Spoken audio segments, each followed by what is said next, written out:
जैन साथियों, welcome back again my channel Anil army rider blog. दोस्तों, आपका तहे दिल से स्वागत है मेरे चैनल के अंदर। आशा करता हूं कि आप लोग अपने घर पर स्वस्थ होंगे और सुरक्षित होंगे। दोस्तों, मेरी वीडियोस को जरूर देख रहे होंगे, एंजॉय कर रहे होंगे और बहुत सारी जानकारी भी जुटा रहे होंगे।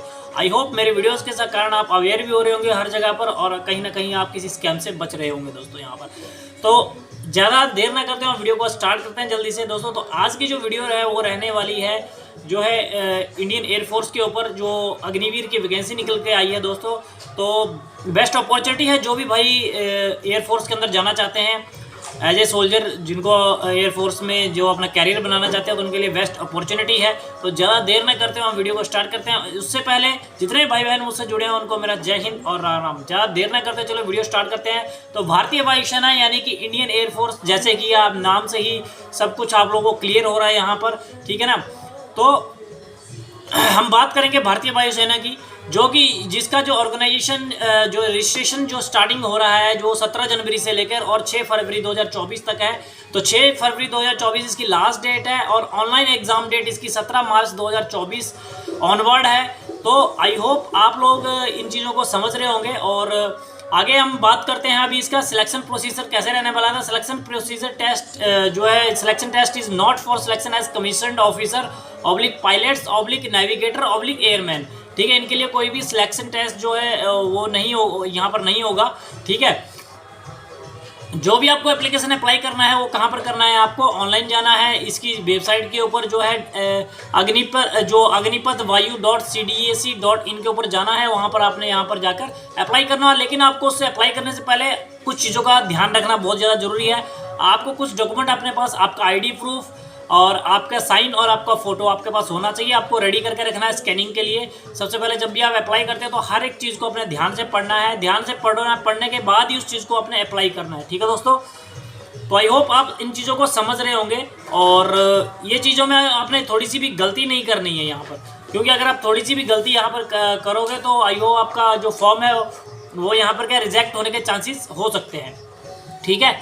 तो ऑनलाइन रजिस्ट्रेशन जो स्टार्ट है इसके जो है 11 बजे से 17 जनवरी से जो है स्टार्ट हो जाएंगे और 6 फरवरी 2024 तक आप ऑनलाइन अप्लाई कर सकते हो, यहाँ पर रजिस्टर कर सकते हो अपने आप को। जो एलिजिबिलिटी क्राइटेरिया है उसकी बात कर लेते हैं। एलिजिबिलिटी क्राइटेरिया क्या है इसकी बात कर लेते हैं सबसे पहले। तो एज कैंडिडेट जो है बॉर्न बिटवीन 2 जनवरी 2004 से 2 जुलाई 2007 तक क्या है के बीच में वो क्या है एलिजिबल होगा इसको अप्लाई करने के लिए, ठीक है ना।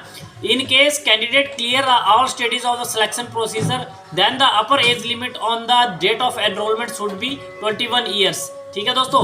तो यहाँ पर आपको यहाँ पर क्लियर कर दिया गया है यहाँ पर मैरिटल स्टेटस एंड जो है प्रेगनेंसी नॉट अलाउड है यहाँ पर, ठीक है ना। और उसके बाद जो है एजुकेशन जो क्वालिफिकेशन है आपकी वो साइंस सब्जेक्ट होना चाहिए आपका। Candidate should have passed intermediate 10+2 equivalent examination with PCM होना चाहिए आपके पास, यानी कि मैथ्स फिजिक्स और आपके पास इंग्लिश होना चाहिए। From the education board organized by central university, कोई भी सेंट्रल यूनिवर्सिटी या अंडर स्टेट होगा उसमें अंदर आपके 50% जो मार्क्स होने चाहिए इन इंग्लिश के अंदर, ठीक है ना। आपके पूरे टोटली तो मार्क्स 50% मार्क्स होने चाहिए, बट इंग्लिश के अंदर भी आपके 50% मार्क्स होना यहाँ पर जरूरी है, ठीक है। इसके बाद और क्या हो सकता है इसके अंदर आपका एलिजिबिलिटी क्राइटेरिया, उसकी बात कर लेता हूँ। Past 3 year diploma course in engineering के अंदर आप 3 इयर्स का डिप्लोमा कोर्स होना चाहिए, उसमें भी आपके 50% मार्क्स होने चाहिए एग्रीगेट किए होने चाहिए, और इंग्लिश के अंदर भी आपके 50% मार्क्स होने यहाँ पर कंपलसरी है, ठीक है दोस्तों।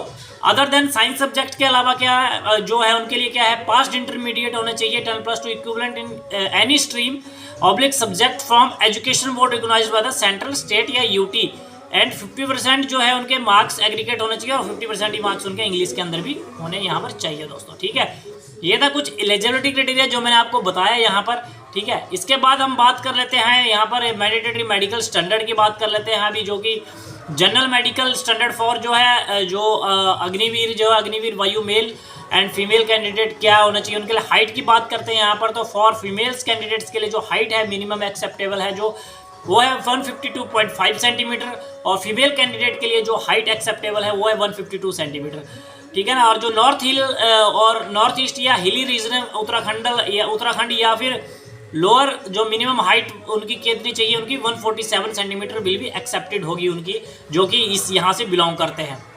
In case the candidate from Lakshadweep, उसके लिए और मिनिमम हाइट यहाँ पर दी गई है, उसके लिए एक 150 सेंटीमीटर यहाँ पर जो हाइट है वो यहाँ पर दी गई है लक्षद्वीप से जो बिलोंग करते हैं कैंडिडेट्स, ठीक है। नेक्स्ट बात कर लेते हैं हाँ वेट क्या होगा यहाँ proportionate the height and age, आपकी एज और हाइट के अकॉर्डिंग यहाँ पर वेट आपका यहाँ पर प्रोपोर्शनेट किया जाएगा यहाँ पर, ठीक है ना। उसका चेस्ट की बात कर लेते हैं तो मेल्स की जो चेस्ट यहाँ पर कितनी होनी चाहिए आपकी, should be 77 centimetre and expense जब करते हो 5 सेंटीमीटर जो एक्सपेंस होनी चाहिए आपकी। फीमेल्स के लिए कोई ऐसा वो नहीं है इसके अंदर जो है। एंड देन हियरिंग आपकी क्या होनी चाहिए, हियरिंग आपकी नॉर्मल होनी चाहिए, आपको सही से सुनाई देना चाहिए कानों के अंदर, ठीक है ना, ठीक है। उसके बाद डेंटल आपका होगा, डेंटल में आपका क्या है, शुड हैव जो हेल्दी जम्स होने चाहिए, गुड सेट टीथ होने चाहिए एंड मिनिमम 14 डेंटल पॉइंट्स आपके होने चाहिए यहाँ पर, ठीक है। इसके बाद आपकी बात विजुअल स्टैंडर्ड की बात कर ले तो 6/12 ईच आईज होना चाहिए और कॉन्ट्रैक्टेबल टू 66 ईच आई होना चाहिए आपका यहाँ पर, यानी कि उसके बाद आपका उसमें हाइपरमेट्रोपिया होना चाहिए प्लस 2.0D होना चाहिए और जो माइपिया है वो 1D होना चाहिए और इंक्लूडिंग प्लस माइनस 0.50D जो है आपका एस्टिजेनेमिस्टिज्म होना चाहिए यहाँ पर। कलर विजन आपका CP2 होना चाहिए यहाँ पर, ठीक है। वीडियो लंबी हो सकती है दोस्तों, आपको अच्छे से यहाँ पर मैं क्लियर कर रहा हूँ हर एक चीज़ ले लेके यहाँ पर मैं आप लोगों को, ताकि आप लोगों को कोई डाउट ना रहे किसी चीज़ के अंदर, तो सारी जानकारी यहाँ पर इस वीडियो के अंदर आपको मिलने वाली है, तो वीडियो को पूरा जरूर देखना अपने लास्ट तक, ठीक है।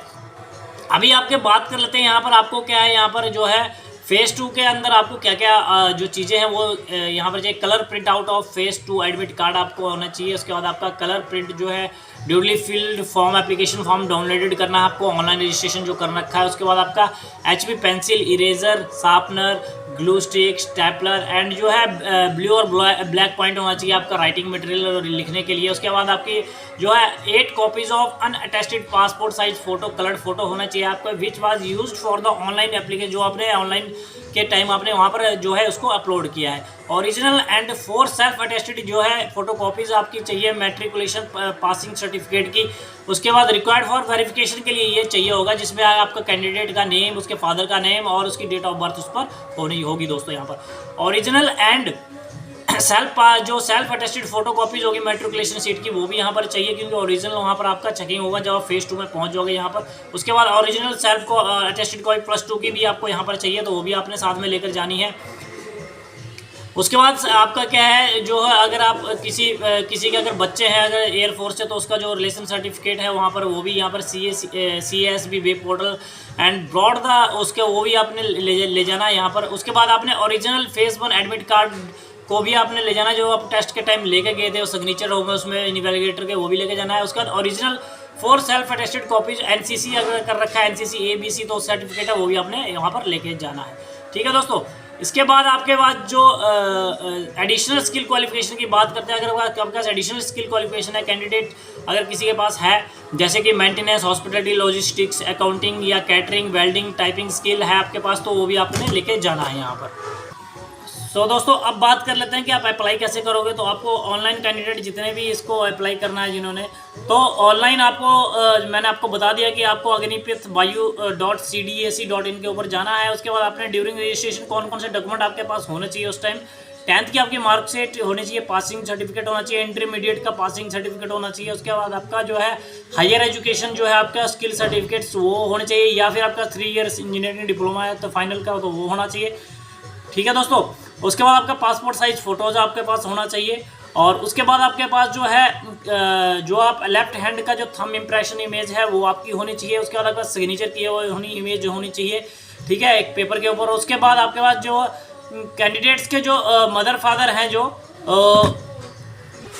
तो कैंडिडेट्स का जो पेरेंट्स हैं, मदर फादर हैं, गार्जियन, उनके सिग्नेचर, उनकी इमेज वो उनके पास होनी चाहिए, ठीक है ना। और उसके पास वो क्या होनी चाहिए, अगर कैंडिडेट बिलो 18 ईयर्स है और डेट ऑफ फिलिंग के टाइम पर, तो ऑनलाइन एप्लीकेशन के लिए वो चीज़ चाहिए होगी यहाँ पर। उसके बाद एप्लीकेशन फ़ीस जो आपकी यहाँ पर 550 प्लस GST लगेगी यहाँ पर जो पेड करनी है कैंडिडेट को। उसके बाद आपका जो